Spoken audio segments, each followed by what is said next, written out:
यह एक भूतों की कहानी है जिसमें भूत ने कीर्तिका पे हमला किया जिससे कीर्तिका की मौत हो गई। एक बार की बात है, उड़ीसा के घने जंगल के पास एक छोटे से शहर में कीर्तिका नाम की एक जवान लड़की रहती थी।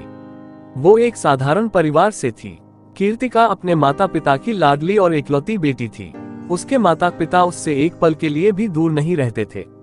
कीर्तिका इतनी सुंदर थी कि वो अपनी मनमोहक मुस्कान और अपने दयालु हृदय के लिए पूरे शहर में जानी जाती थी।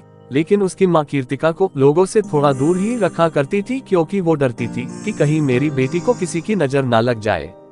अगर कभी लोग उससे मिलने के लिए भी आते थे तो उसकी माँ कोई न कोई बहाना बनाकर उसे वापस भेज देती थी और लोग निराश होकर चले जाते थे। कीर्तिका में बस एक चीज की कमी थी, उसे अंधेरे से बहुत डर लगता था। इसलिए वो कभी भी रात के समय में अकेले नहीं सोती थी और जब कभी सोना भी पड़ता था तो वो कमरे में की लाइट चालू करके सोती थी। वो ये सब इसलिए करती थी कि इसके पीछे एक बहुत बड़ा कारण था। जैसे ही सूरज डूबता था और अंधेरा होने लगता था तो कीर्तिका की परछाइयां उससे कई गुना लंबी होती जाती थी। इसलिए कीर्तिका रात के समय में बाहर नहीं जाती थी और कभी कभी वो शाम को ही खुद को कमरे में बंद कर लेती थी और सुबह होने पर बाहर निकलती थी। एक रात कीर्तिका बिस्तर पर लेटी हुई थी और सोने की कोशिश कर रही थी। उस समय रात के करीब 10:30 बज रहा थे। उसने अपनी खिड़की के बाहर से एक अजीब सी आवाज सुनी। पहले तो उसने इसे नजरअंदाज करने की कोशिश की, लेकिन कुछ देर बाद फिर वो आवाज जोर जोर से सुनाई पड़ने लगी। अब कीर्तिका से वो आवाज नजरअंदाज नहीं हो पा रहा था। उसने डरते हुए से बिस्तर से बाहर निकली और खिड़की के पास गई। फिर उसने खिड़की से बाहर देखा तो उसकी आंखें फटी की फटी रह गई। उसने देखा कि एक पेड़ के नीचे एक आदमी खड़ा था। वह लंबा और पतला था, जिसका हाथ लंबा और टेढ़ा मेढ़ा था। चेहरा एकदम भद्दा और डरावना था।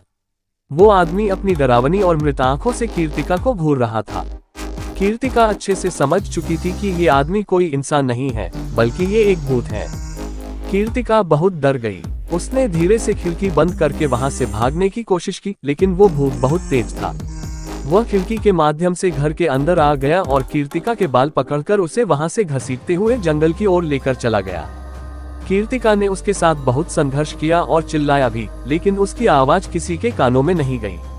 और भूत भी बहुत मजबूत था, उसके ताकत आगे कीर्तिका की एक भी नहीं चली। जैसे जैसे भूत कीर्तिका को जंगल में घसीटता गया, वैसे वैसे उसे और कष्ट होते गया और वह समझ गई थी कि अब मैं जिंदा नहीं बचूंगी और कल सुबह का उजाला नहीं देख पाऊंगी।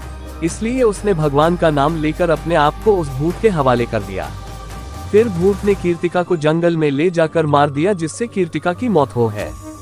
इसके बाद वह भूत कीर्तिका के शरीर को खा गया और ऐसे कीर्तिका की कहानी का भयानक अंत हुआ। उन सभी के लिए एक सतर्क कहानी जो अंधेरे से डरते हैं।